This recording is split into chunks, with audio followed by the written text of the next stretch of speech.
Bonsoir à tous et bienvenue à ce nouveau numéro de Controverse, une émission consacrée, comme vous le savez, depuis 8 semaines à l'élection présidentielle du 17 avril prochain. Ce soir, nous recevrons en première partie le représentant du candidat Ali Benflis Lotfi Boumrah, son directeur adjoint de campagne électorale, avec qui nous parlerons du programme de son candidat.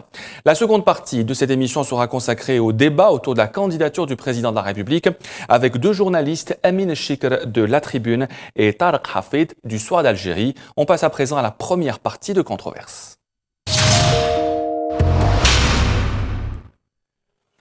Lotfi Boumrah, bonsoir. Bonsoir Khaldani. Vous êtes directeur adjoint de la campagne électorale de Ali Benflis, chargé de la communication. Vous êtes un des plus proches collaborateurs de l'ancien chef du gouvernement. Est-ce que le moral est bon?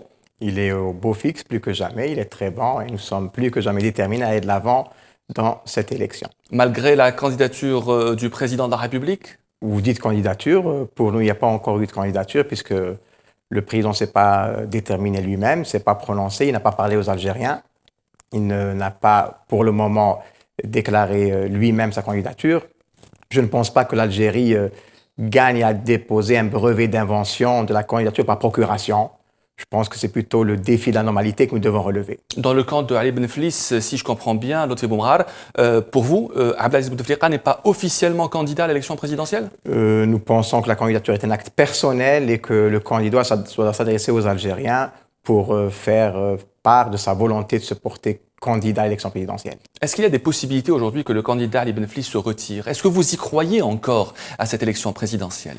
Alors, Khaldani, Ali Benflis n'est ni un candidat par défaut, ni un candidat de substitution. Donc, il ne se détermine pas par rapport aux autres candidats. Il a une ambition pour l'Algérie, il a un projet, le projet du renouveau national. Et quand on porte un projet, quand on a une ambition pour son pays, on ne se détermine pas par rapport à un autre candidat, mais on essaie de mobiliser, de convaincre les Algériens que ce projet est un projet qui peut apporter des solutions concrètes à leurs problèmes. Est-ce que c'est un projet différent de celui de 2004, Lotfi Boumrah? Alors, c'est un projet qui répond à la même philosophie, parce que Ali Benflis est ému par les mêmes principes, par les mêmes valeurs qui ont guidé son action politique. Rien n'a changé en 10 ans? Alors, beaucoup de choses ont changé, l'Algérie a changé, le monde a changé, et vous allez voir que, j'espère qu'on parlera du projet, qu'aujourd'hui, Ali Benflis propose aux Algériens des solutions concrètes avec des objectifs mesurables et concrets, de sorte à ce qu'il puisse à chaque étape de son mandat présidentiel, s'il est élu, de voir ce qui a été fait et ce qui reste à faire. Alors nous parlerons de l'absence évidemment de 10 ans que tout le monde se pose, y compris les journalistes, les observateurs de la scène politique. Nous aurons peut-être l'occasion de lui poser cette question, celle de l'absence de 10 ans. Comment est-ce qu'on explique cette longue absence dans la campagne électorale du candidat? Vous dites absence, moi pour avoir été à ses côtés pendant ces 10 ans, je peux vous dire qu'Ali Benflis n'a jamais arrêté l'action politique. Alors peut-être a-t-il choisi un mode d'action qui est le travail de proximité qui ne plaît pas beaucoup aux médias, parce que pour les médias, je le comprends parfaitement, il n'y a de présence politique que s'il y a une présence médiatique. En 10 ans, Ali Benflis a noué des contacts, a renforcé ses relations avec ses soutiens, a gagné de nouveaux soutiens. Et la preuve, c'est que dès qu'il a annoncé sa candidature, un vaste réseau de soutien au plan national, dans chaque wilaya, chaque commune, chaque coin d'Algérie, était prêt à porter cette candidature. C'est la preuve que ce travail a porté ses fruits. Vous avez parlé d'un vaste réseau de soutien. Est-ce que vous considérez ces gens-là comme beaucoup plus déçus par Abdelaziz Bouteflika ou comme proches de Ali Benflis? Alors, Khaldani, je sais que cette appréciation, cette perception sur le fait que beaucoup de personnes qui soutiennent Ali Benflis sont des déçus de la période précédente, 10 ans, eh bien, je peux vous dire qu'autour d'Ali Benflis, il y a énormément de jeunes qui ont fait leur baptême en politique et leur entrée en politique grâce à Ali Benflis et par le biais de la candidature d'Ali Benflis. Je ne pense pas qu'ils soient déçus par quoi que ce soit ni par qui que ce soit. Il y a aussi des soutiens dans tous les villages, les villes d'Algérie, souvent des gens de conditions modestes Je ne pense pas qu'ils aient une prétention à demain occuper des postes de responsabilité, mais je pense que beaucoup de soutiens d'Ali Benflis veulent tout simplement un changement en Algérie, veulent une autre Algérie, veulent une Algérie qui réponde à leurs aspirations. Une dernière question avant de passer au projet Benflis, Lotfi Boumrad. Est-ce que selon vous, selon les proches du candidat, est-ce que le scénario de 2004 peut se répéter en 2014? Nous allons tout faire pour que le scénario de 2004 ne se répète pas. Nous allons nous mobiliser, nous allons mobiliser le peuple algérien pour que sa volonté soit respectée. Et je crois qu'aujourd'hui, il y a une plus grande détermination chez les Algériennes et les Algériens pour que leur voix soit enfin entendue. Et de toute façon, de toute manière, nous n'allons ménager aucun effort pour qu'aujourd'hui, l'expression souveraine du peuple soit respectée. Alors, et nous resterons vigilants sur toutes les conditions de transparence et de régularité du scrutin. Que voulez-vous dire par vigilant? Nous allons mettre en place également tout le dispositif nécessaire pour surveiller les urnes et pour surveiller les voix de nos concitoyens. Vous avez fait ça en 2004? Nous avons fait cela en 2004, mais nous allons encore améliorer le dispositif. Nous sommes forts de l'expérience de 2004 et nous sommes aujourd'hui plus aguerris pour éventuellement faire barrage à toute tentative de fraude. Alors, on va parler maintenant du programme, du projet qu'a Ali Benflis pour l'Algérie 2014. Il a déclaré dans sa déclaration de candidature à l'hôtel Hilton. On a eu quelques idées aussi lors de son interview accordée à Cholour. Quel est aujourd'hui l'axe principal de ce programme politique? Que propose Ali Benflis comme changement radical sur le volet politique en Algérie? Alors, d'abord, je tiens à dire que d'un point de vue méthodologique, déjà, le programme va constituer une innovation en la matière, puisque, comme je vous l'ai dit précédemment, le peuple algérien pourra mesurer étape par étape la capacité des équipes en place quand Ali Benflis sera élu à honorer leurs engagements et à mettre en œuvre le programme. Donc, objectif, avec un temps déterminé pour le réaliser et les moyens qu'il faut pour le réaliser. Du point de vue méthodologique, si je puis m'exprimer ainsi, déjà, c'est une nouveauté. Maintenant, quelle est la substance de ce programme? D'abord, une société de liberté. Alors, vous connaissez le parcours d'Ali Benflis, militant des droits de l'homme, vous connaissez son attachement aux libertés au pluriel avec un S, et nous considérons qu'aujourd'hui, l'Algérien a besoin de jouir de plus de liberté. Alors, liberté dans le domaine politique, certainement, avec aujourd'hui la consécration d'abord du droit et de la liberté à choisir ses représentants en toute liberté et d'une manière souveraine, mais aussi liberté dans le domaine associatif, liberté dans le domaine de l'expression, liberté dans les médias. Et donc, ces libertés au pluriel constituent le fondement du programme politique d'Ali Benflis. En plus de cela, ou de surcroît, nous avons une action visant à réhabiliter les institutions. Ce n'est un secret pour personne. Nos institutions se sont vues dépouillées de prérogatives. Nos institutions aujourd'hui sont décrédibilisées. Il faut les réhabiliter dans leur rôle et il faut que ces institutions, pour qu'elles puissent redonner confiance aux Algériens, pour que les Algériennes et les Algériens puissent avoir confiance en les institutions, il faut que celles-ci soient exemplaires. Donc l'exemplarité de l'action de l'État constitue aujourd'hui un fondement principal du programme politique d'Ali Benflis. Est-ce que le candidat prévoit une révision de la Constitution? Le candidat, ainsi qu'il l'a déclaré, prévoit une révision de la Constitution, avec notamment un retour, comme cela est la tendance universelle, à une limitation des mandats, mais il prévoit également cette révision pour consacrer l'indépendance de la justice, pour réhabiliter les institutions et leur donner la plénitude de leurs prérogatives. Concernant aussi cette limitation de mandat, si Ali Benflis est élu, il aura 75 ans lors du premier mandat. Est-ce qu'il pourra se représenter? Est-ce qu'il fera appliquer le principe d'alternance au pouvoir? Alors écoutez, la Constitution n'est pas faite pour un homme, elle n'est pas faite pour une conjoncture. D'abord, elle sera faite d'une manière consensuelle, de sorte à ce que tous les acteurs politiques soient associés pour que nous puissions enfin en Algérie aboutir à une Constitution de consensus. Alors, je dis limitation à 2 mandats. Et c'est ça le principal, c'est qu'aujourd'hui, nous puissions revenir à une tendance universelle. Est-ce que le candidat Ali Benflis prévoit aussi de revoir en profondeur le système économique, même s'il a été chef du gouvernement par le passé et qu'il a cautionné beaucoup de réformes, même si elles ont été controversées, Lotfi Boumrad?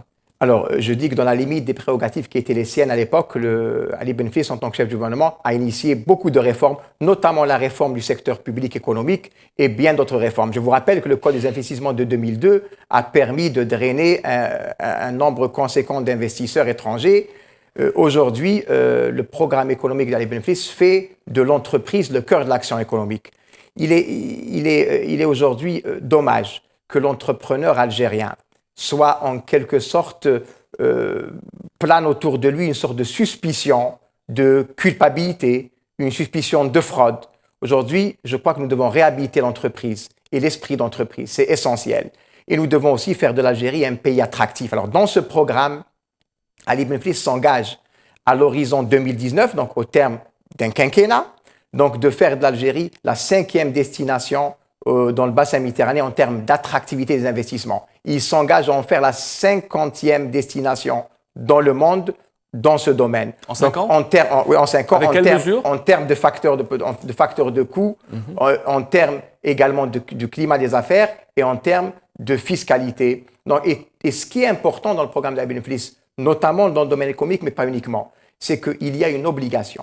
Les pouvoirs publics auront l'obligation d'adopter les textes juridiques après une consultation préalable des opérateurs concernés et des acteurs concernés. Notamment le patronat. S'il vous plaît, allez-y, vous prendre un exemple en étant très succinct. Parlons du crédit documentaire. Vous savez que la loi de finances complémentaire de 2009 a instauré cette obligation. Alors, d'abord, l'Algérie, à ce moment-là, était le seul État au monde qui a pris une disposition pour garantir le paiement des fournisseurs étrangers. Alors, tous nos entrepreneurs, privés comme publics, ont décrié cette mesure qui a coûté très cher au Trésor public. Il a fallu pratiquement 5 ans, puisque ce n'est qu'à l'occasion de cette loi de finances de cette année que cette mesure a été levée. Alors, pourquoi est-on arrivé à ce résultat? Parce que nous n'avons pas entendu les principaux concernés, parce qu'il n'y a pas eu de concertation. Aujourd'hui, Ali Benflis dit au peuple algérien, je ne suis pas l'homme miracle. Je ne suis pas l'homme qui va apporter toutes les solutions. Mais je suis l'homme qui va vous écouter. Je suis l'homme qui va réaliser des consensus autour des principales questions qui intéressent l'Algérie. Vous avez dit pas de miracle. On a l'impression, pour ceux qui connaissent un peu Ali Benflis, que c'est un homme qui n'ose pas parfois, qui a peur de prendre des décisions importantes, qui ne veut pas vexer les gens. Est-ce que c'est la réalité aujourd'hui? Alors, Khaldani, je suis désolé de vous contredire, mais vous ne devez pas bien connaître Ali Benflis. C'est ce que disent les gens, ceux qui l'ont approché, ceux qui l'ont côtoyé peut-être. Alors, ceux qui l'ont approché, ceux qui l'ont côtoyé. Même ceux qui l'ont brocardé. Et j'ai l'honneur de compter au nombre de ceux-là, ne peuvent pas tenir un tel propos, parce que tout le monde sait que c'est un homme d'action, tout le monde sait que c'est un homme de détermination, tout le monde que c'est un homme de changement. Alors, et je vous renvoie, Khaldani, si vous permettez, à son passage au ministère de la Justice, là où il avait, sous le gouvernement de Kassim Erbah et les 2 gouvernements qui l'ont suivi, les coups des franches. Et tous les professionnels de la justice, tout corps confondu, vous diront que cette période-là est considérée comme l'âge d'or de la justice. On va revenir, puisque vous avez parlé du passé, aux 3 ans dans lesquels il était au palais du gouvernement, chef du gouvernement. Pendant ces 3 années, est-ce qu'Ali Benflis avait aussi les coups des franches? Alors, tout le monde sait dans quelles conditions Ali Benflis a exercé ses fonctions. Tout le monde sait, et ce n'est un secret pour personne. Lesquels? Et je ne ferai offense à personne oui. en disant que depuis 1999, il y a une centralisation qualifiée par beaucoup d'excessive du pouvoir de décision aux mains du président de la République. Donc, Ali Benflis a accompli sa mission avec des prérogatives limitées, mais il était devant le dilemme suivant. Est-ce qu'il fallait quitter le bateau parce qu'il y avait un problème d'exercice de prérogatives, ou est-ce qu'il fallait rester jusqu'à ce qu'on puisse limiter les dégâts, essayer de faire ce qu'on pouvait faire dans la limite de ce qui nous était permis de faire. C'est la deuxième solution qu'il a choisie. Il a pourtant quitté le bateau lorsqu'il était ministre de la Justice. Alors, il a quitté le bateau quand il était ministre de la Justice pour des questions de principe. Mais Ali Benflis est entré en politique par les droits de l'homme. Vous savez que c'est en fait octobre 88 qui a fait entrer Ali Benflis en politique. C'est son militantisme au sein de la Ligue algérienne des droits de l'homme qui lui a permis donc d'être appelé à ces fonctions ministérielles que vous venez de citer. Et il n'a pas accepté le fait que des Algériennes et des Algériens soient détenus, soient privés de leur liberté sans le contrôle ou hors du contrôle du pouvoir judiciaire. Donc Ali Benflis est un homme de principe, est un homme qui croit en certaines valeurs, qui a des convictions profondes, qui ne marchande pas, qui ne marchandera pas. Et c'est pour cette raison que nous avons tous un sentiment d'immense fierté d'être à ses côtés hier comme aujourd'hui. Vous avez été un de ses plus proches collaborateurs puisque vous avez été son conseiller diplomatique lorsqu'il était chef du gouvernement. Une dernière question concernant un peu le passé de l'ancien chef du gouvernement, Ali Benflis. Vous avez parlé d'une politique du président Bouteflika qui était axée sur la centralisation. Vous avez cité beaucoup de défauts. Est-ce qu'Ali Benflis ne savait pas tout ça lorsqu'il a décidé de s'engager aux côtés du candidat Bouteflika en 1999 puisque c'était son plus proche collaborateur encore une fois? Alors, 99, Ali Benflis a été un partenaire, a été un des artisans du programme de 99. Et Ali Benflis vous dira aujourd'hui que je n'ai rien à renier du programme de 99, que je suis prêt à signer des deux mains pour ce programme, bien évidemment actualisé, soit mis en application aujourd'hui. Malheureusement, chemin faisant, en cours de goutte, il y a eu déviation de ce programme. À quel moment il a su qu'il y a eu déviation? Alors, Ali Benflis l'a expliqué à l'opinion publique algérienne. Un moment phare, la loi sur les hydrocarbures. Pourtant, Ali Benflis n'a jamais dénoncé en public cette loi sur les hydrocarbures, Lotfi Boumrad. Vous savez, Ali Benflis a la culture de l'État. Il sait très très bien qu'on ne construit pas l'État à force de ruptures, de fractures et de cassures. L'homme du consensus? L'homme qui est celui du changement apaisé, l'homme qui sait sauvegarder les intérêts de l'État, même au détriment de son destin personnel. Donc aucun reniement du passé, même de l'engagement aux côtés du président de la République. L'engagement aux côtés du président de la République, comme vous le dites, a été un engagement pour un programme, pour des valeurs. Ce programme reste intact, bien sûr, sous réserve d'actualiser. Et ces valeurs sont les mêmes, ce sont ceux-là mêmes qui guident aujourd'hui l'action d'Ali Benflis. Alors, pour revenir au programme du candidat Ali Benflis, en termes de signatures, vous êtes loin des 60 000 ou vous les avez dépassés? Alors, nous les avons dépassés. Alors, vous savez, la loi opère une distinction entre élus et électeurs. Pour les élus, je peux vous dire que nous avons 3 fois le nombre requis et nous attendons également la récolte ou le recueil de signatures de plusieurs partis qui nous ont soutenus.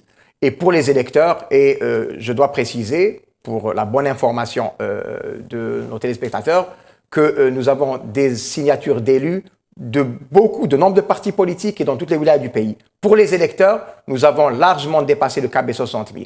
Est-ce qu'il y a une probabilité que certains candidats à l'élection présidentielle, candidats à la candidature, soutiennent celle de Ali Benflis? Alors, d'abord, beaucoup de personnalités politiques et de partis politiques, et non des moindres, soutiennent Ali Benflis.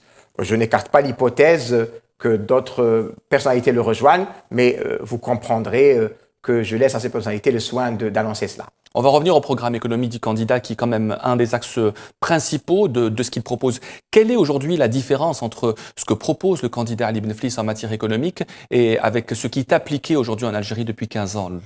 Alors, d'abord, une différence d'approche. Je l'ai dit, la concertation préalable à toute action, à toute décision, à tout texte qui régit l'économie comme d'autres secteurs. Et puis, une autre différence notable, c'est que Ali Benflis va donner aux Algériens les instruments de mesure de l'efficacité de l'action publique. Quand Ali Benflis vous dit, à l'horizon 2019, nous aurons une croissance qui ne sera pas en deçà de 7%. Ce sera mesurable. Pardon, Khaldani. Allez-y. Quand Ali Benflis vous dit, à l'horizon 2019, nos exportations hors hydrocarbures atteindront au minimum 5 milliards de dollars, c'est mesurable. Les Algériens pourront juger par eux-mêmes si les promesses sont tenues. Et enfin, un dernier exemple, quand Ali Benflis vous dit que nous aurons au moins un taux de croissance de 7%, qui va certainement passer à la fin du quinquennat à une croissance à 2 chiffres, les Algériens pourront le mesurer. N'est-il pas étonnant, Khaldani, que l'Algérie, avec son immense potentiel, ses grandes richesses, et un taux de croissance inférieur à des pays voisins qui vivent une situation de crise? Moi, je ne peux l'accepter. Ali Benflis ne peut l'accepter parce qu'il a une autre ambition pour l'Algérie. À vous entendre, on pense que le candidat va donc améliorer le climat d'affaires. Pourquoi, dans ce cas-là, aucun patronat, aucune organisation patronale ne le soutient, Lotfi Boumrad? Alors, aucune organisation patronale peut-être, mais autour d'Ali Benflis, il existe des entrepreneurs, de jeunes entrepreneurs, de moins jeunes entrepreneurs qui sont convaincus de son programme et qui ont pris une part active à son élaboration. Ali Benflis, pour l'élaboration de son programme, a réuni de l'intelligence algérienne, des experts de très haut niveau qui appartiennent à tous les secteurs, qui excellent dans tous les domaines. et il a essayé et il a réussi à avoir aujourd'hui un programme ambitieux, mais surtout réaliste pour l'Algérie. On va parler d'emploi, puisque c'est un thème extrêmement important. Beaucoup de gens nous interpellent concernant l'emploi, spécialement celui des jeunes. Est-ce qu'il y a une politique différente que celle qui a été menée lorsqu'il était chef du gouvernement? Est-ce qu'il y a des innovations, des propositions concrètes aujourd'hui en matière d'emploi? Doubler le nombre de créations d'entreprises d'ici 2019. Réduire le chômage des jeunes, je dis bien des jeunes, à 15% à l'horizon 2019. Mettre en place des dispositifs d'aide pour que réellement le secteur informel puisse être transformé en foisonnement de micro-entreprises qui bénéficieront d'un traitement ou d'un régime fiscal particulier.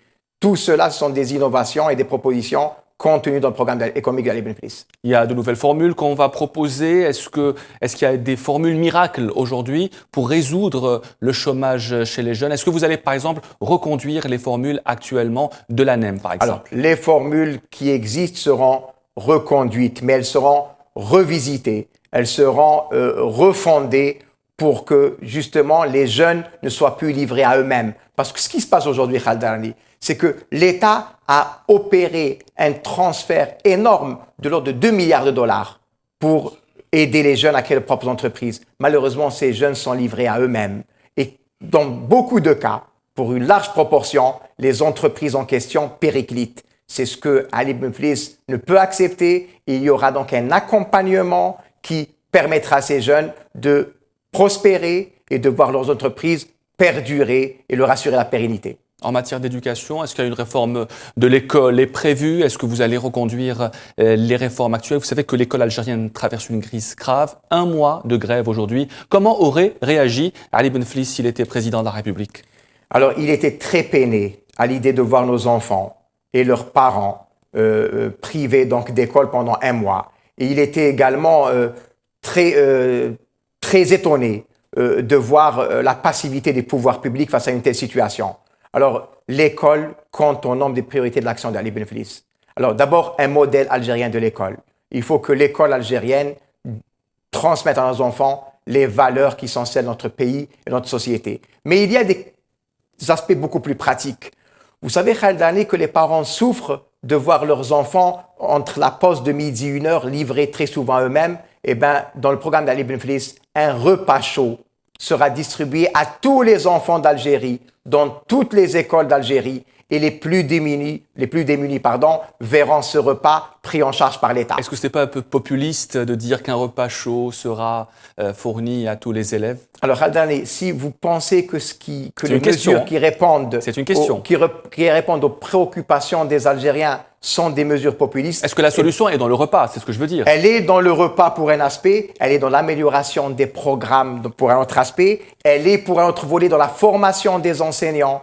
Parce qu'il est faux de dire que notre école est sinistrée. Elle n'est pas sinistrée. Notre école n'a pas encore bénéficié de l'attention qui lui permette de se mettre à niveau. Dans le programme d'Ali Benflis, il y a un programme pour une école algérienne qui soit aux standards internationaux. Que prévoit le candidat en matière de promotion de la culture algérienne? Beaucoup d'artistes reprochent à Ali Benflis, lorsqu'il était chef du gouvernement, de ne pas s'être penché sur une loi sur la culture en Algérie et sur l'artiste. Que répondez-vous à cela? Alors, d'abord, Ali Benflis a toujours considéré la culture comme étant un segment important de son action et également un segment important de l'identité algérienne.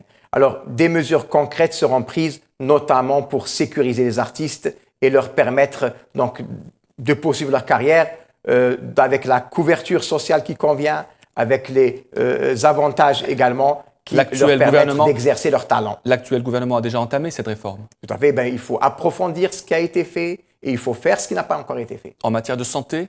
Alors, en matière de santé, vous savez que c'est une préoccupation majeure pour les Algériens. D'abord, redéfinition de la carte sanitaire et surtout arriver à une égalité de traitement entre tous les Algériens. C'est-à-dire mettre en place un dispositif qui permet à tous les Algériens, quels qu'ils soient, de bénéficier des soins de santé de qualité en attirant les spécialistes, en attirant les médecins aux 4 coins de l'Algérie. Mais un autre aspect important, c'est que tous les Algériens ont droit à un panier de soins minimum, combien même ils seraient sans ressources. Quelles sont ou quelles seront les priorités en politique étrangère du candidat Ali Benflis? C'est un domaine que vous maîtrisez bien puisque vous avez été son conseiller diplomatique. Est-ce qu'il y a une priorité aujourd'hui diplomatique pour le candidat? Alors d'abord, je vous dis d'expérience que la politique étrangère d'un pays ne peut être que le miroir ou le reflet de sa situation interne. Donc des institutions légitimes sous Ali Benflis, des institutions crédibles, une société apaisée, un consensus sur les principales questions nationales va faire de l'Algérie un pays renforcé sur la scène internationale. Et puis, Ali Benflis est plus que jamais décidé à briser le tabou qui entoure ces questions de relations internationales ou de politique étrangère. Elles doivent faire l'objet d'un débat national pour les plus importantes d'entre elles. Il me peine, comme bien évidemment il peine aux candidats, de voir notre Assemblée populaire nationale ne pas aborder les questions de politique étrangère aussi importantes soient-elles. Ce n'est point la faute des députés, mais c'est parce que uniquement aujourd'hui, il y a une idée qui est très présente dans notre pays, qui veut que la politique étrangère soit l'apanage, pour ne pas dire le monopole de certains. L'Afrique est une priorité. L'Afrique est notre arrière-pays stratégique. Et je regrette que durant des années, au plus haut sommet de l'État, il n'y ait pas eu une seule visite bilatérale vers des pays africains, y compris les pays limitrophes qui font partie de notre ceinture de sécurité. L'Afrique est liée à l'Algérie, d'abord par la proximité géographique. L'Afrique représente pour nous un marché d'une extrême importance. Et je me permets ici d'aborder la question de la diplomatie économique. Aujourd'hui, nous n'avons malheureusement pas une stratégie en la matière. L'Afrique est un marché porteur pour les entrepreneurs algériens, est un marché porteur pour les produits algériens. Et malheureusement, nous avons déserté ce terrain pour laisser, la nature ayant horreur du vide, nos voisins l'occuper. Le Maghreb, est-ce que c'est une priorité aussi? Le Maghreb est un aspect stratégique et important de la politique étrangère. Dans le programme d'Ali Benflis et dans sa déclaration de candidature, cet objectif est inscrit parmi les priorités. Simplement un Maghreb qui se construit et qui se construira sur la base de la défense des intérêts légitimes de toutes les parties. Y compris celle du Sahara occidental? Y compris celle du Sahara occidental. Il y a, Khaldani, un consensus national sur cette question dans notre pays. Pourquoi? Parce que le peuple algérien, qui a arraché son indépendance au prix d'une lutte dont tout le monde connaît l'intensité, a quand même, en fin de parcours, pu s'exprimer grâce à un référendum d'autodétermination. Nous ne pouvons pas, en tant qu'Algériens, refuser au peuple sahraoui ce que nous avons, le droit que nous avons exercé nous-mêmes. Est-ce que le candidat Benflis ouvrira les frontières terrestres avec le Maroc s'il est élu? Le candidat Benflis préservera les intérêts de l'Algérie. Il les défendra avec énergie, avec détermination, et il fera tout ce qui ira dans le sens des intérêts supérieurs de notre pays. Est-ce qu'il ouvrira les frontières terrestres avec le Maroc? Il fera cela quand nos intérêts seront préservés, quand cette ouverture servira les deux peuples et quand il sera certain et persuadé que le peuple algérien et que l'Algérie en tirera profit. Est-ce que le candidat Benflis fait encore confiance, Lotfi Boumrar, aux partenaires occidentaux, notamment aux États-Unis et à la France? Alors, Ali Benflis, c'est une diplomatie algérienne qui fera entendre sa voix. Parce que ce sont des partenaires qui, dit-on, voulaient le soutenir en 2004, mais se sont peut-être rétractés? Ce propos n'engage que vous, Khaldani. Moi, je vous dis qu'Ali Benflis va œuvrer pour que la voix de l'Algérie soit entendue, pour que l'Algérie ait des positions claires et que, enfin, l'Algérie défende ses intérêts sans complexe, avec détermination. Notre émission s'achève. Nous passerons dans quelques instants à la deuxième partie. En tant que représentant du candidat Ali Benflis, je vous laisse brièvement le mot de la fin. Alors, Khaldani, laissez-moi vous dire que j'ai 3 filles, que je chéris comme tous les parents par-dessus tout. Et à ces filles, j'ai promis de tout faire pour l'avènement d'une Algérie qui réponde à leurs aspirations. Je crois qu'en étant candidat Ali Benflis, qu'en soutenant son programme, qu'en engageant cette action politique pour le changement et le renouveau en Algérie, je peux leur dire, ainsi qu'à ces milliers d'étudiants que j'ai eu l'immense plaisir de côtoyer durant ces années où j'ai exercé le noble métier d'enseignant, je peux leur dire qu'à cette promesse, je n'ai pas failli. Et je veux dire aux Algériennes et aux Algériens que le 17 avril prochain, ils assumeront une responsabilité historique en déposant leur bulletin dans l'urne. Quand ils déposeront un bulletin au nom d'Ali Benflis, je peux vous dire qu'à ce moment-là, ils feront le pari de l'Algérie qui gagne. Ils feront le pari de l'Algérie du renouveau. Cette Algérie dont nous rêvons, cette Algérie qui répondra aux aspirations de tous les enfants, sans exception, sans marginalisation, pour qu'enfin on retrouve notre dignité d'Algérienne et d'Algérien. Merci à vous, Lotfi Boumrad. Vous êtes directeur adjoint de la campagne électorale du candidat Ali Benflis. Vous êtes un de ses plus proches collaborateurs. Vous étiez son conseiller diplomatique. Vous êtes aussi dans la vie active professeur des universités. Merci à vous d'avoir été notre invité. On passe à présent à la deuxième partie de Controverse. Merci à vous.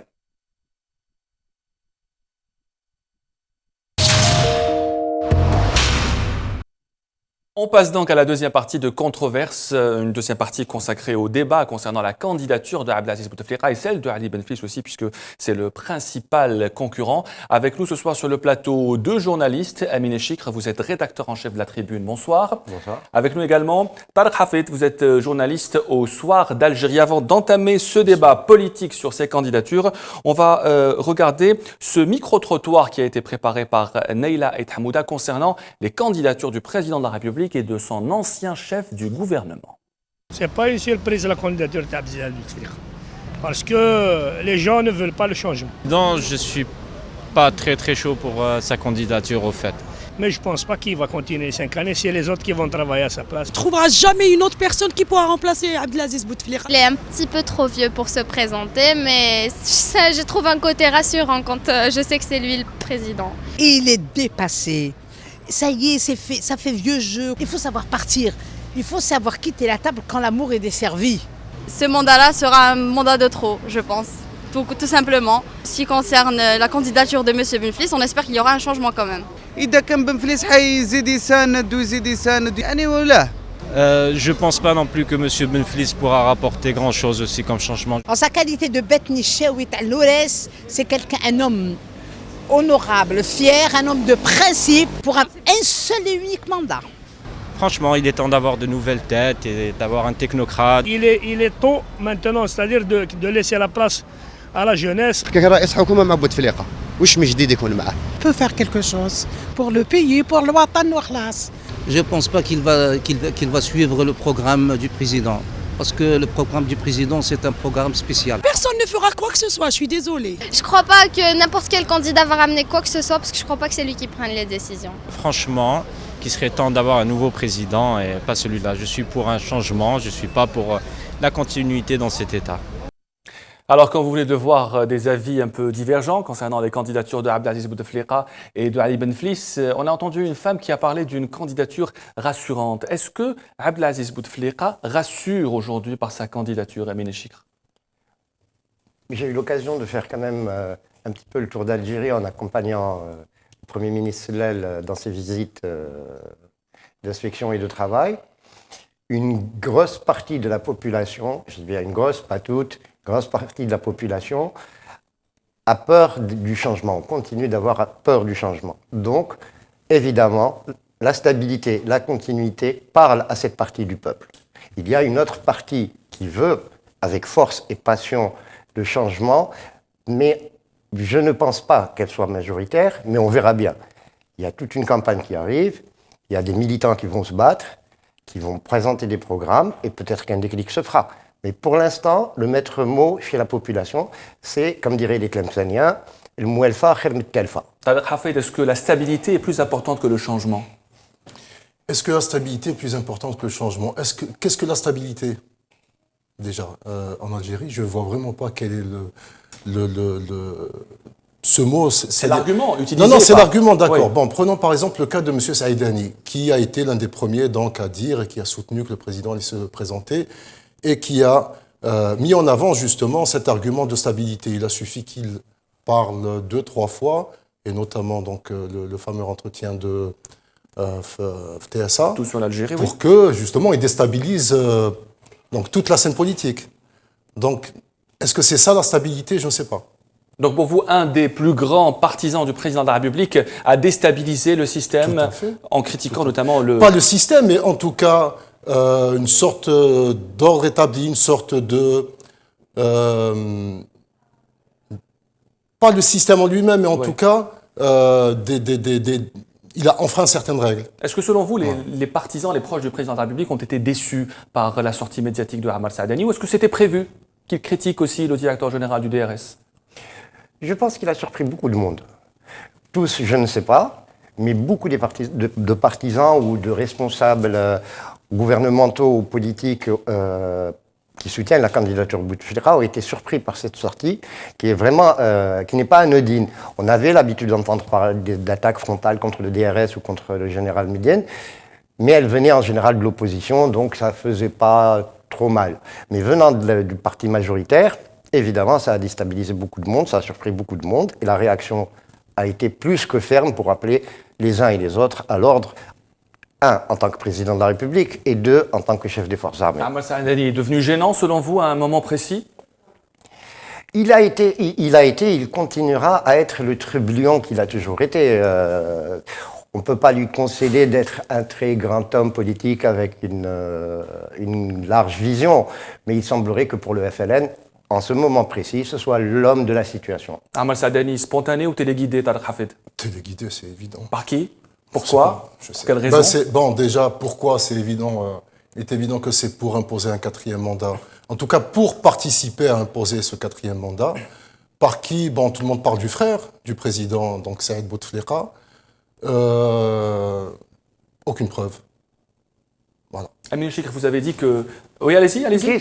C'est ce que j'adore dans les débats journalistes, microcosme algérois, etc., c'est qu'on ramène tout à Saïd Bouteflika, par exemple. Tout comme à l'époque de Chadli, on ramenait tout à l'Arabie Belkhair.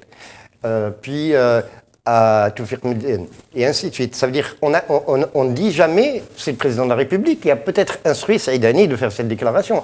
On va toujours chercher, on a peur de s'attaquer au chef, donc on cherche une tête qui dépasse un peu et on tape dessus. On ne sait pas qui a demandé à Saïdani de faire cette déclaration. C'est clair, on ne le sait pas. Lui-même ne veut pas le dire, donc on ne le sait pas. Donc on ne le sait pas, on ne peut pas dire que c'est Saïd ou Gaïd Salah ou Ammar Bouzouat. Donc il faut qu'on soit quand même un petit peu précis dans nos déclarations et dire les choses telles qu'on les connaît. Si on ne les connaît pas, il ne faut pas les dire. Justement, c'est ce que je voulais dire. Je disais qu'on n'avait pas de preuves, donc on ne savait pas qui était. Mais tout le monde dit, enfin tout le monde, on laisse entendre que c'est le frère du président qui a fait en sorte de susurrer certaines choses à Ahmed Saïdani pour qu'il puisse parler. En tout cas, tout a été fait pour permettre à Saïdani de dire certaines choses aussi. Alors, Ahmed Saadani, c'est du passé, on va parler du présent maintenant et de la candidature du président de la République. Vous avez dit, Amine Chikr, que lors de vos visites sur le terrain avec le Premier ministre, vous estimez que la majorité des gens, en tout cas que vous avez rencontrés, préfèrent la stabilité au changement. Pour quelles raisons, selon vous? Est-ce que le printemps arabe a joué? Non, le printemps arabe peut survenir à n'importe quel moment. Au lendemain de l'élection, si le futur président élu est élu avec une faible majorité, il y aura évidemment et une faible participation, les deux, il y aura évidemment une scission dans le peuple. Donc là, à ce moment-là, tout peut arriver. Donc ça peut arriver le 19 avril ou en 2018, ou on ne sait pas. Reste à savoir, en tout cas ce que je souhaite moi, c'est que le 19 avril, l'Algérie se réveille avec un président élu fortement et avec une large base sociale. Donc pour vous, il n'y aura pas de deuxième tour? Je ne pense pas. Probablement pas. Probablement. Est-ce que la candidature de Abdelaziz Bouteflika a surpris les gens aujourd'hui? Non, elle n'a pas surpris. Moi, ce qui me fait de la peine par rapport aux autres candidats, c'est dans les écrits, quand on dit que le jeu est fermé, quand on dit qu'ils n'ont aucune chance, etc., déjà on les casse. On a passé pratiquement 3 mois, et particulièrement depuis l'annonce de candidature d'Ali Benflis, qui est le concurrent le plus sérieux, à oublier de parler des candidats déclarés et de faire des papiers sur la supposée candidature ou pas du président de la République. Ça veut dire qu'on avait déjà tué la candidature de Benflis. Ça, je trouve que c'est une démarche qui n'est pas très éthique. Est-ce que selon vous, la candidature de Benflis est morte? La candidature est mal partie en tout cas, notamment dans les médias. Pour quelle raison? Justement, par cette focalisation des anti-Boutef à tout prix sur Bouteflika au lieu de soutenir ce qui aurait été une démarche normale. Si je suis contre Al-Darani, je soutiendrai Tarek Hafid. Je ne passerai pas mon temps à parler de Bouteflika. On lui a rendu le meilleur des services, je pense. Ali Benflis, oui, allez-y. Non, c'est-à-dire je comprends un peu la démarche, en fait, ce qu'explique notre ami Amin. Abdelaziz Bouteflika n'est pas une victime. Abdelaziz Bouteflika n'est pas une victime, c'est-à-dire la façon dont on est en train d'en parler, de parler de cette supposée candidature. Abdelaziz Bouteflika n'est pas une victime. Il a absolument tous les leviers pour être réélu pour un 4e mandat. Après, tout ce qui se dit dans les médias, il y a beaucoup de manipulation. Voilà, ça c'est évident. Est-ce que pour vous, le candidat Ali Benflis a encore des chances aujourd'hui, malgré la candidature du président? Même si dans le camp Ali Benflis, on considère que le président n'est pas officiellement candidat. Il est évident que si la candidature est confirmée, celle de Abdelaziz Bouteflika, donc le 4 mars par le Conseil constitutionnel, il sera président. Est-ce que ce sera le remake de 2004, puisque vous avez été au cœur de l'événement en 2004 Vous étiez aux côtés de Ali Benflis. La différence, c'est que... Enfin, aux côtés, en matière de couverture, bien sûr. Oui, bien sûr. La différence, c'est que les jeux, la stratégie a été mise en place pour faire en sorte que Benflis soit président durant la campagne. Là, actuellement, la stratégie est tout autre. C'est réellement un passage en force. On a laissé croire à Benflis qu'il serait président en 2004. Là, la stratégie est de dire non, Bouteflika passe, et si Bouteflika passe, il sera président. Est-ce qu'on va vers le remake de 2004, selon vous, Amine Chikr? Chaque élection est particulière. Celle-ci aussi présente une particularité. D'abord, on voit la quasi-disparition des acteurs des années 90. C'est déplorable, à mon sens, de voir des partis comme le RCD, le FFS, les islamistes modérés, entre guillemets... On va parler du boycott, allez-y. Qui se retirent du jeu et qui appellent au boycott de cette élection. Ils sont des adversaires déclarés de Bouteflika. Ils devraient, à mon sens, dans une démarche plus intelligente, collective, soutenir la candidature qui aurait apporté le plus. Donc celle d'Ali Benflis. Celle d'Ali Benflis. Ouais. En boycottant, ils affaiblissent aussi le camp d'Ali Benflis. Et ils renforcent encore une fois le candidat de la stabilité et de la continuité. Donc c'est toutes ces démarches. C'est-à-dire que c'est le niveau politique, le niveau de conscience politique de notre classe politique et de notre classe médiatique qui demande à être revu, réévalué. Le boycott, oui, allez-y. Juste pour, à propos de ce que disait Amine, donc c'est vrai que le personnel politique des années 90 s'est effacé, mais c'est le personnel politique des années 50 et 60 qui perdure, à travers le président Bouteflika. Est-ce que selon vous, donc il faut peut-être pour que le personnel politique des années 90 puisse reprendre un peu... c'est-à-dire qu'il faut attendre quoi? Il faut attendre 2030, 2050? Excuse-moi, Tarek, mais j'ai envie de dire, c'est les septuagénaires qui sont candidats. On a eu la candidature de Bouteflika à 76 ans, on a la candidature de Benflis 70 ans, il y a eu un large mouvement médiatique autour de la personnalité de Hamrouche 74 ans, on parle de Tawfiq Medine 74 ans, on parle de Gaïd Salah 75 ans. C'est un problème de génération. Non, le problème c'est que notre génération a peut-être démissionné. La faute à qui? La faute à tout un ensemble. 10 années de terrorisme, c'est pas rien. On met tout sur le dos du terrorisme. 10 années de terrorisme, c'est pas rien. Je mettrai tout sur... Mais alors là, j'accablerai, toute ma vie, le fils et comment il a divisé le peuple et qu'est-ce qu'il a fait dans ce pays. 10 années de terrorisme, c'est pas rien. Après 10 années de terrorisme, les gens pensent à vivre. Quand on sortait pas, quand on n'allait pas en boîte, on n'allait pas danser, on n'allait pas au resto, et ben après, on a envie de vivre, on a envie de respirer. Puis après, on aspire à avoir un logement, à avoir un emploi. Donc, il y a eu tout un contexte qui fait que l'action politique, et puis c'est tous les mêmes, et tous les partis, c'est des nuls, ils pensent qu'à manger, c'est tous des corrompus, a fait qu'on en soit arrivé à ce que être dans un parti politique, c'est mal vu, donc ça veut dire qu'on est corrompu, qu'on cherche à être, etc. Et donc, il vaut mieux aller faire du commerce ou un truc comme ça. Donc, on a abandonné, du moins, je pense qu'une grande frange de notre génération, les cinquantenaires et les quadras, ont abandonné la bataille. Tarek Hafid, la faute à la décennie noire? Pas du tout. C'est qu'il y a un personnel politique qui est vieillissant, qui est totalement...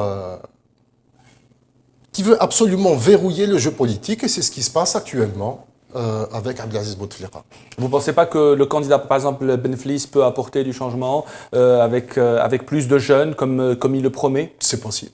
Abdelaziz Bouteflika avait promis la même chose aussi en 2009, en 2004. Ça n'a pas été fait. Est-ce qu'il y a une priorité pour les jeunes, selon vous, aujourd'hui, dans la campagne électorale du candidat Bouteflika? Aucun candidat n'a le choix. On est obligé de passer par les jeunes.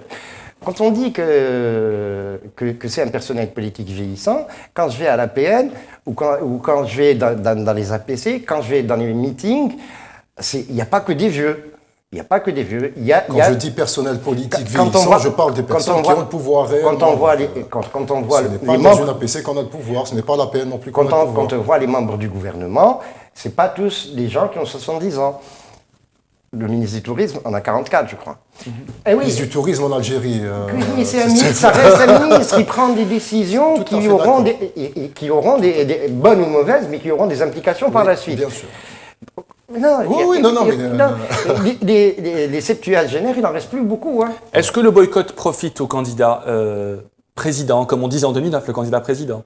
Est-ce que le boycott profite à Abdelaziz Bouteflika aujourd'hui? Le boycott de certains partis? Je pense qu'il faut maintenant être très réaliste et il n'y aura pas de véritables élections. C'est-à-dire que je suis persuadé, et comme beaucoup de monde, que c'est encore le collège des grands électeurs, donc les 48 wali, qui vont faire en sorte qu'il y ait des résultats en faveur du Pour vous, le scrutin est fermé? Candidat. Totalement.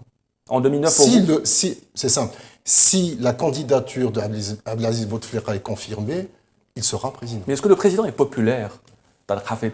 Il faut demander... Vous savez, on n'a pas les outils qu'il faut en Algérie, les instituts de sondage... En 2009, il y avait des bureaux de vote où le candidat Bouteflika avait eu 100% des suffrages. Oui, bien sûr. Non, mais il faut surtout pas dire que le président Bouteflika n'est pas populaire.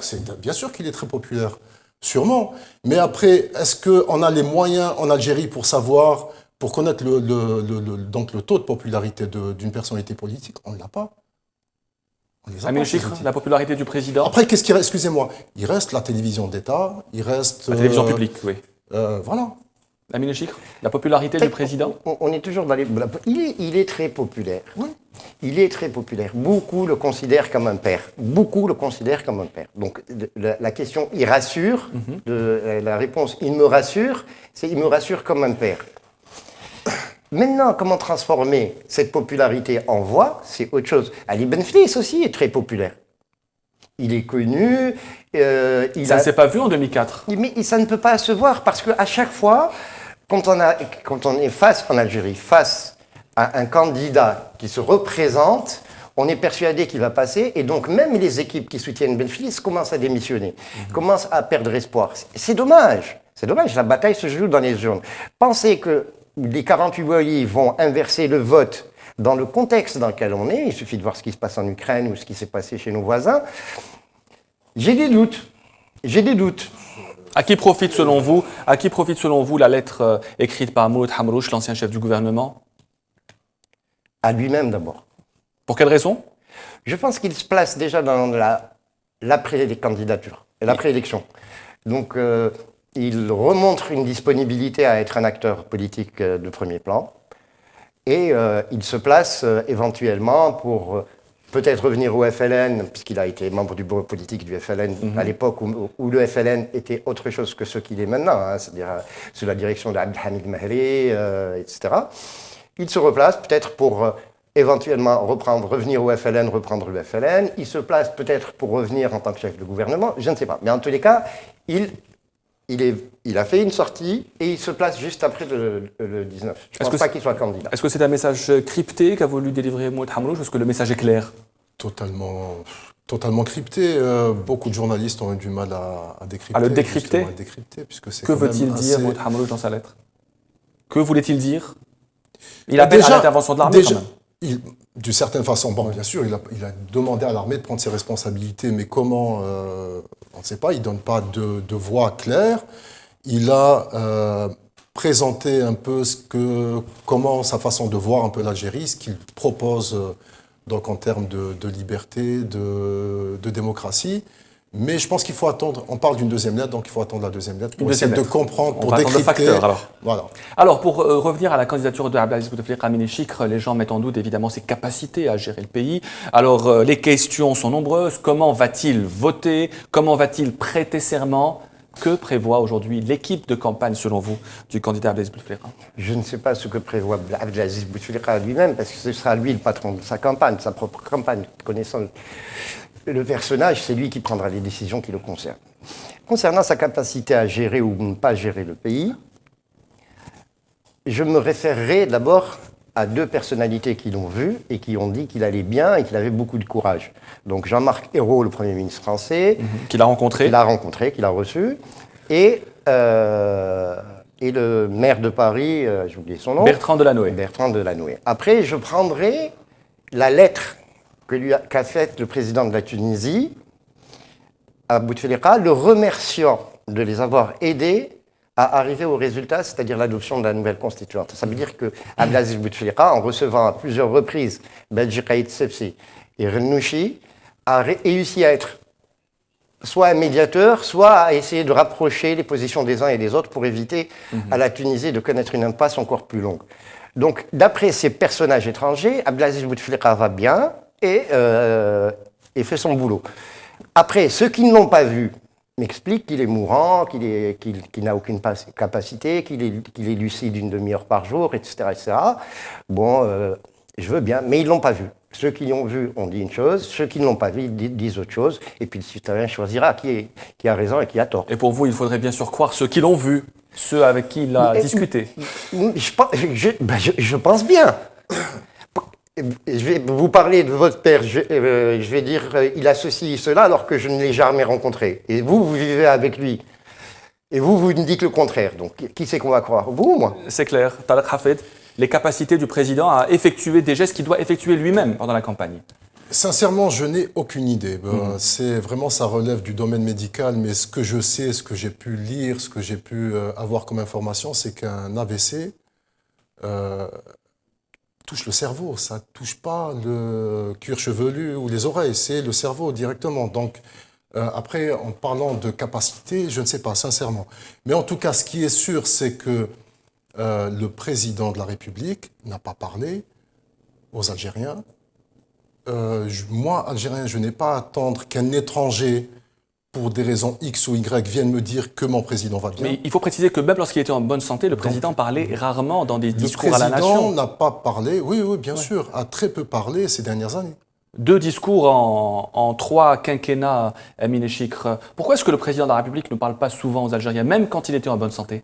De discours, je ne crois pas que ce soit de discours. Mais, en 3 quinquennats. Oui, le premier après son élection, mai 99 et avril donc 2011. Donc on zappe l'adresse à la nation le 31 décembre. Par lettre, je pense, mais pas par discours solennel. Il y a eu le discours de Sétif. Il y a eu le discours de Sétif, il y a eu... En tous les cas, peu de discours par rapport à des présidents qui interviennent régulièrement dans des discours à la nation, à l'occasion de fêtes, etc. On avait aussi avec Zalouel 2 discours par an. Hein. Qui c'est qu'il y a eu avant Boudiaf, bon, on ne va pas parler de lui parce qu'il a été assassiné, donc il n'a pas fait... Donc pour vous, le président a largement communiqué, selon vous? Je ne sais pas, c'est pas à moi de juger sur sa manière de communiquer. Oui. Ce que je sais, c'est que il a jugé de se comporter comme ça. Est-ce que c'est par rapport aux critiques qu'il avait reçues lors de son premier mandat où on disait qu'il habitait dans la télé? Ou est-ce que, parce que son premier mandat, il a beaucoup parlé, ou alors que, considérant que tout ce qu'il fait pendant les campagnes électorales, ça suffit pour que les Algériens sachent, ça c'est sa démarche, elle est critiquable. Je ne prends pas comme référence le nombre de discours, mais beaucoup plus le nombre de conseils des ministres. Et là, c'est flagrant. Il suffit de lire maintenant les journaux officiels de la République algérienne et vous allez constater que le nombre de... C'est des journaux où il n'y a que des textes réglementaires. Il n'y a pas de loi.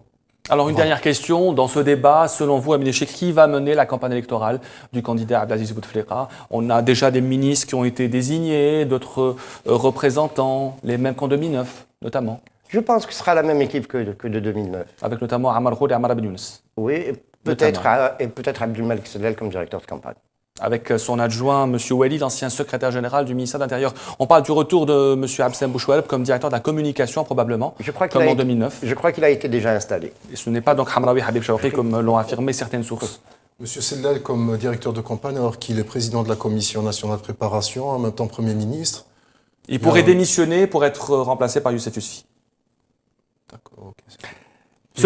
Vive la République. Ce débat est donc terminé. Merci à vous, Amine Chik, vous êtes rédacteur en chef de la Tribune. Merci également à vous, Tariq Hafid, journaliste au Soir d'Algérie. Controverse, c'est terminé. Merci à vous de nous avoir suivis. À mercredi prochain. Merci.